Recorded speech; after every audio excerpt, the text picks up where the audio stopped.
Bună, dragii mei! Bine ați venit la Taroterapia!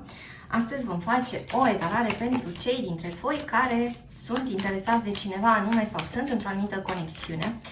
Vom explora împreună ce are de gând această persoană în privința ta, ce are de gând și ce ar putea să facă în perioada următoare vis-a-vis de tine. Și vă amintesc ca de obicei că este o citire generală și vă invit să luați de aici doar ce simțiți voi că se potrivește. Și de asemenea e relevant în momentul în care ascultați această etalare, nu în momentul în care a fost publicat acest video. Oare ce-i cu această persoană? Haideți să încercăm să aflăm mai multe.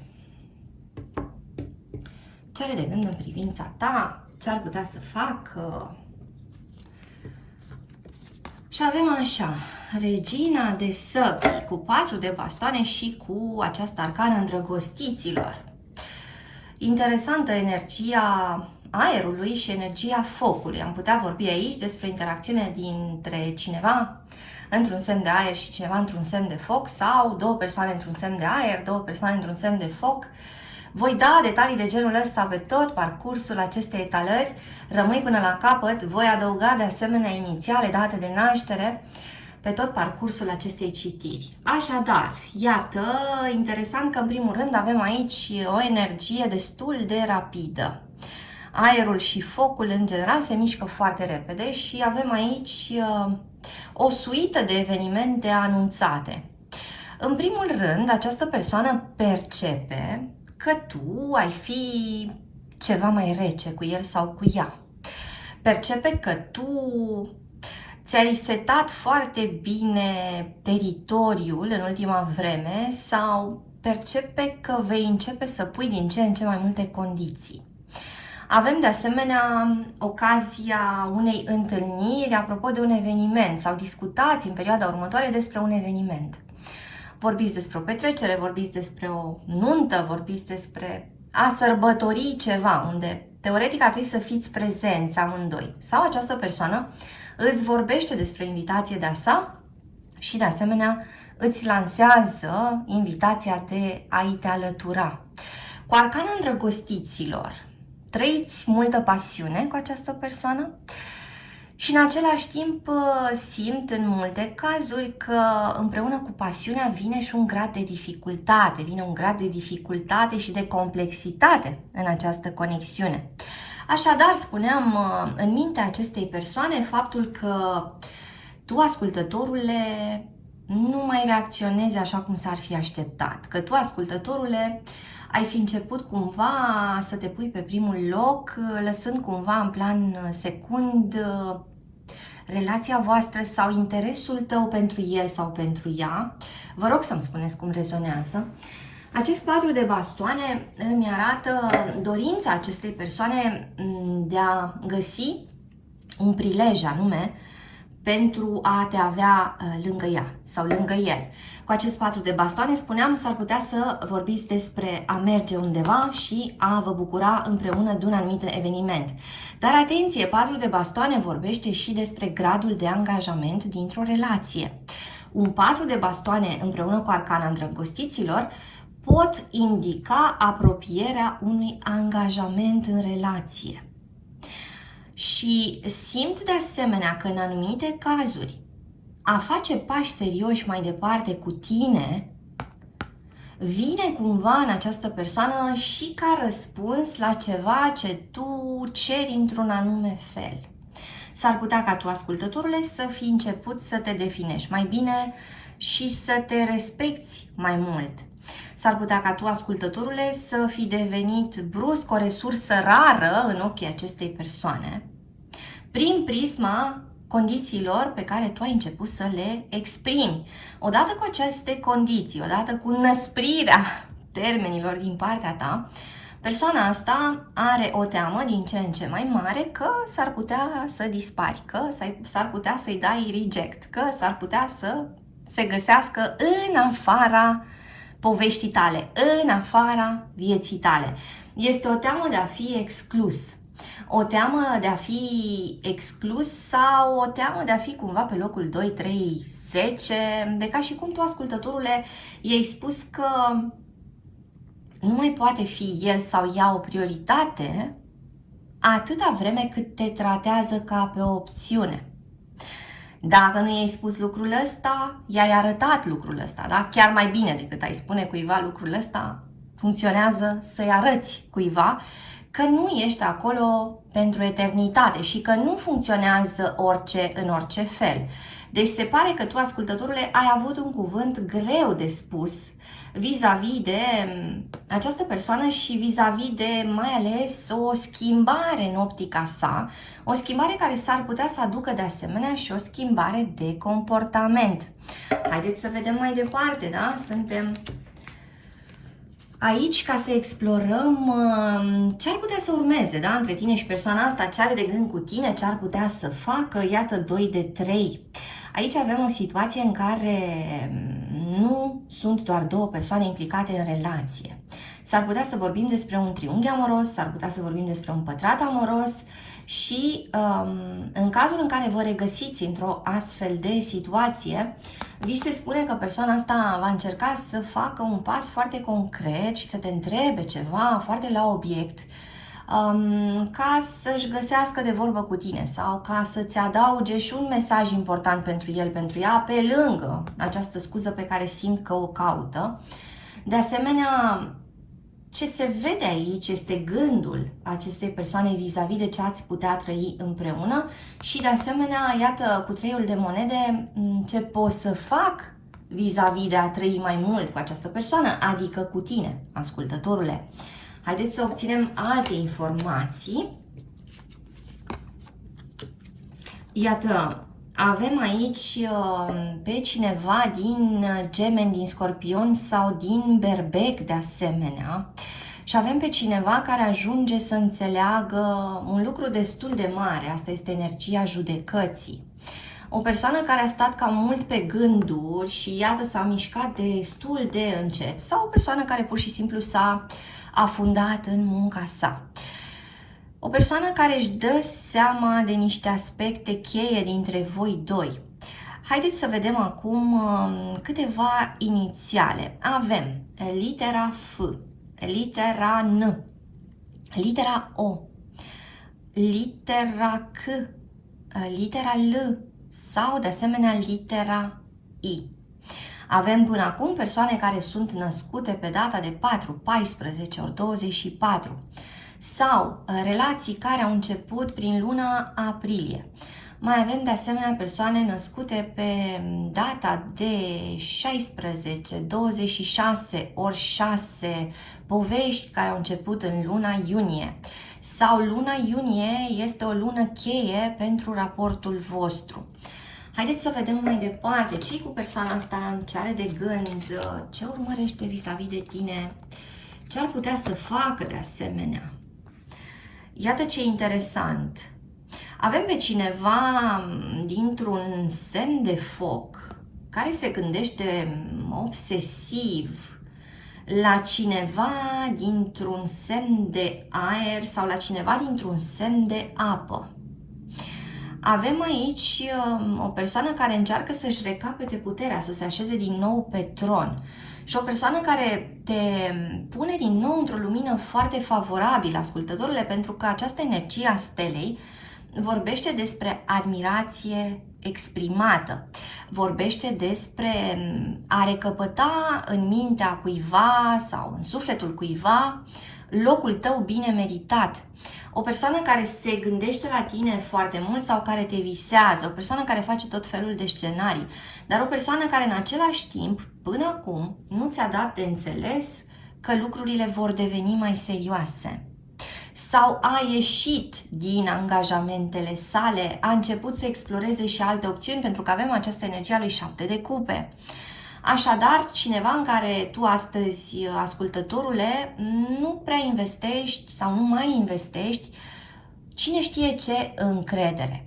Cineva de la care tu aștepți niște semne concrete. Cineva de la care ai vrea o demonstrație de forță, ai vrea să vezi ceva mare, ceva semnificativ. Bun, mai departe. Iată, cineva dintr-un semn de pământ care interacționează cu cineva dintr-un semn de foc. Persoana din semnul de pământ care pare să rezolve ceva, care vine cu o anumită ofertă. Persoana din semnul de foc mai stă puțin pe gânduri, mai are de adunat niște informații vis-a-vis de a da un răspuns concret. Alte detalii. Cineva din Leu care ar putea interacționa cu o persoană dintr-un semn de aer sau cu o persoană dintr-un semn de apă. Un nou început. Atenție, pentru o parte dintre voi, ce se prezintă aici este o nouă persoană care intră în viața voastră, posibil o persoană dintr-un semn de aer sau o persoană dintr-un semn de apă. Și o persoană care intră cumva în competiție cu cel sau cu cea despre care întrebați astăzi. Sau o persoană cu care tu, ascultătorule, ești deja de ceva vreme. S-ar putea ca aici, dacă vă regăsiți într-o astfel de situație, să se ajungă la un soi de mini-confruntare. S-ar putea să te trezești cu o izbucnire de gelozie din partea acestei persoane despre care întrebi astăzi. S-ar putea să înțelegi destul de clar că mișcarea ta către altcineva, fie doar și cu gândul, este ceva ce îi provoacă foarte multă furie acestei persoane, pentru că a crezut, evident, că va avea un loc privilegiat în viața ta pentru totdeauna, dar o întâlnire romantică, iată. Dar, constatând că nu mai are locul său atât de solid în viața ta, această persoană s-ar putea să încerce tot felul de metode ca să ajungă mai aproape de tine. În anumite cazuri, una dintre metode este să se suie în mașină, în tren, în avion, pe bicicletă, să vină către tine, de exemplu, pentru că avem aici arcana carului, da? Care vorbește despre mișcare, despre dinamism, dar și despre multă încăpățânare și forța voinței și câteodată lucrul ăsta poate arăta ca o aroganță, da? Așadar, persoana asta care mai lasă din porția sa de aroganță la o parte și încearcă o cale amiabilă cu tine și se manifestă foarte mult în această energie a apei, da? Adică în energia afectivă, adică vorbește cu tine folosind cuvinte frumoase. Îți aduce, de exemplu, lucrurile pe care ți le doreai, te surprinde cu ceva ce ar fi știut sau ar fi bănuit că ți-ar plăcea foarte mult. Încearcă să fie această persoană foarte prezentă în jurul tău. De exemplu, dacă știe că îți dorești să te sune de 2 ori pe zi, o va face și o va face cu regularitate. Deci este o persoană hotărâtă să folosească tot felul de strategii pentru a nu lăsa ca lucrurile să se strice între voi sau pentru a nu lăsa ca lucrurile să se strice cu totul între voi în anumite cazuri. Haideți să vedem mai departe. O persoană care caută admirația ta, o persoană care consideră că tu, ascultătorule, nu mai apreciezi suficient, pentru că 6 de bastoane vorbește și despre apreciere. Cineva care caută laude și validare și nu prea le mai găsește la tine pentru că tu ai decis să le ții pentru tine. Și în anumite cazuri simt că bine ai făcut, ascultătorule, dacă ai apelat la o astfel de metodă. Pentru că, iată, cu această energie a împăratului, raportul de forțe cumva între voi se schimbă. Aici cineva trebuie să ia taurul de coarne și va lua taurul de coarne, de fapt, exact acea persoană care a fost pasivă, acea persoană care a fost distantă, rezervată, zgârcită, mai ales în plan afectiv sau poate nu doar, acea persoană care a făcut tot timpul pe cocoșul și deci n-a alocat prea mult în relație pentru că își închipuia că e deja o mare favoare să fie acolo. Deci simt că e un soi de palmă pe care această persoană o primește de la tine, ascultătorule. Este un soi de lecție pe care o primește și este o răsturnare de situație în care el sau ea cam ia taurul de coarne pentru că nu-i mai merge cu ce a mers odată. Haideți să vedem mai departe. Arcana papei. Bun, aici avem o energie foarte interesantă. Avem o persoană care stă pe gânduri foarte mult vis-a-vis de a face pași foarte serioși cu tine. Așa cum spuneam de la începutul citirii, această persoană își caută, prin strategiile sale, o caută pe cea mai potrivită. Oare cum poate să te păstreze, să te țină lângă el sau lângă ea? Oare care este formula prin care tu să nu te îndepărtezi și mai mult? Oare ce ar trebui să facă în perioada următoare? Și stă pe gânduri vis-a-vis de aceste întrebări, da? Și posibilele răspunsuri sunt, păi ar fi bine să fac o propunere, și-ar spune. Ce-ar fi să vorbesc despre logodnă sau mutat împreună, sau căsătorie, sau copii, sau simt în anumite cazuri pentru cei dintre voi care sunt deja căsătoriți, ce-ar fi să reînnoim niște jurăminte, ce-ar fi să facem ceva nou, să aducem aer proaspăt aici în povestea asta. Deci, iată, în centrul citirii, această energie a reflecției, persoana asta care nu prea are liniște în această perioadă, pentru că, spuneam, ceva nu mai este la fel la tine și deci e un grad mare de risc acolo. Nu prea își permite acest risc. Riscul de a te pierde nu e pe lista acestei persoane. Haideți să vedem mai departe. Iată, temerile sale foarte mari. Temerile că îți vei lua lumea în cap. La modul foarte concret, apropo de această arcana lumii. Cineva născut în pești sau rac, care bate cu pumnul în masă sau a bătut deja cu pumnul în masă și va avea ceva rezultate, pentru că atunci când a încercat să vorbească așa mai calm și cu afecțiune, nu prea a fost auzit sau auzită. Haideți să vedem mai departe ce cu persoana asta, ce are de gând, ce ar putea să facă, câtă victimizare aici. Iată, persoana asta simte că i-a întors cumva destinul spatele și că a fost aruncată în cușca dragonilor. Pentru că tu, ascultătorule, ori ai pus lucrurile pe pauză, ori i-ai cerut să se gândească și să se întoarcă la tine doar dacă are un răspuns concret care să vă includă pe amândoi într-un mod favorabil. Ori pur și simplu, tu, ascultătorule, nu mai manifesti același interes, așa cum spuneam. S-ar putea ca tu să vezi lucrurile dintr-o perspectivă diferită. O parte dintre voi spuneam că oricum s-ar putea să aveți parte și de o nouă întâlnire dacă nu sunteți deja și cu altcineva. Și persoana asta își trăiește victimizarea la extrem, pentru că își închipuie că din această cușcă a dragonilor nu o să iasă niciodată viu sau vie. Ce să mai vorbim despre învingător sau învingătoare. Interesant că se gândește de asemenea la intenția foarte rea a cuiva din exterior. Cineva care ar fi intervenit așa cu niște vorbe foarte malițioase, răuvoitoare, vis-a-vis de el, de ea. Persoana asta se gândește că pe tine te influențează cineva și s-ar putea chiar să te întrebe, dar de unde ți-au venit ideile astea? Sau cine ți-a băgat în cap lucrul ăsta? Sau, nu știu, de unde ai împrumutat tu punctul ăsta de vedere? Pentru că tu nu reacționai așa. Și mie nu-mi place ce se întâmplă. Cam asta ți-ar spune în mod direct această persoană. O persoană care nu își găsește liniștea, spuneam mai devreme, și are acest foc interior. În primul rând că are foarte multe gânduri în care se ceartă cumva de unul singur sau de una singură, vis-a-vis de greșeli ale trecutului sau vis-a-vis de o trădare. Atenție, că totodată spânzuratul aduce în scenă și o trădare. Avem de asemenea aici indiciul peștilor. Deci persoana asta se victimizează și... Hai să vedem ce a sărit aici.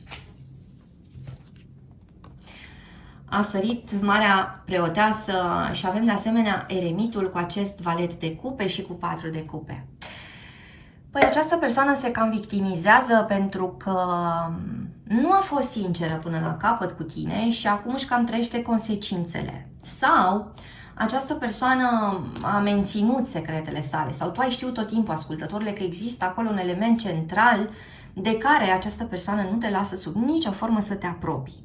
Sau această persoană ți-a spus mai mult sau mai puțin direct că își prețuiește singurătatea și că nu vrea să intre în relație cu tine sau, atenție, nu vrea să investească mai mult în relația cu tine, că preferă să mai copilărească puțin sau să-și caute niște răspunsuri pentru că se simte confuză, pentru că nu are acum energia de a se dedica cu totul relației voastre. Iată, pare că asta a fost cumva o interacțiune recentă între voi sau a fost ceva ce în tine a avut un ecou foarte mare, ascultătorule, și în același timp știe această persoană că ceea ce a încercat să facă bun, pozitiv, constructiv cu tine nu a fost suficient, pentru că a făcut ceva greșeli mai mari, pentru că o faptă bună în mijlocul la 10 rele nu prea contează, da? Își dă seama de lucrul ăsta. Mai departe, energia lunii și energia lui 8 de spade vorbesc despre blocaj, despre frică mare, spaimă, angoasă, somn rău, somn neliniștit, tot felul de amenințări pe care și le închipuie această persoană. Te vede pe tine cumva din ce în ce mai stăpân sau să stăpână pe tine și nu mai știe cu cine are de-a face.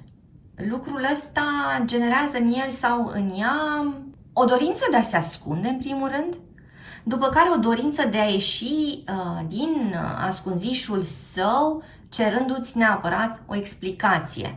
De ce ai blocat lucrurile, de ce ai înghețat comunicarea noastră, de ce nu mai arăți iubirea ca la început, de ce mă lași să mă chinui de unul singur sau de una singură, de ce nu mai intri în jocul meu sau de ce nu vrei să mai faci parte din povestea asta, ți-ai găsit pe altcineva, nu?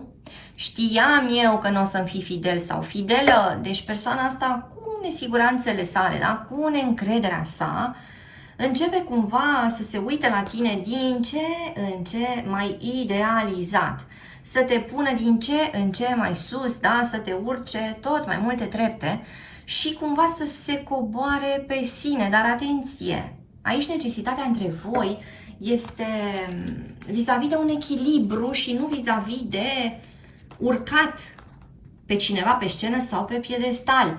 Iată, o persoană care își spune că tu ești cam indecis, cam indecisă. O persoană care nu mai primește, spuneam, ce a primit odată, apare aceeași energie. O persoană cu somn foarte, foarte neliniștit sau o persoană foarte îngrijorată, care își pune multe, multe întrebări și, negăsind răspunsurile, îngrijorarea sa crește și mai mult. Bun, ce ar putea să facă această persoană în perioada următoare?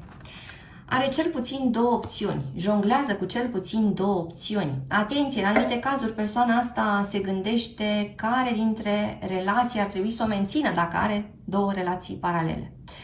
Dacă această persoană nu este în relație paralelă și este doar cu tine, vorbim aici despre o persoană care intenționează să lase cumva la o parte aerul ăsta de victimă, sau să-și lase la o parte aceleași texte vechi care nu mai funcționează cu tine și să-ți arate că vine cu tot focusul, cu toată atenția, cu tot interesul, cu toată pasiunea către tine. Drag ascultătorule, îți mulțumesc că ai fost cu mine astăzi.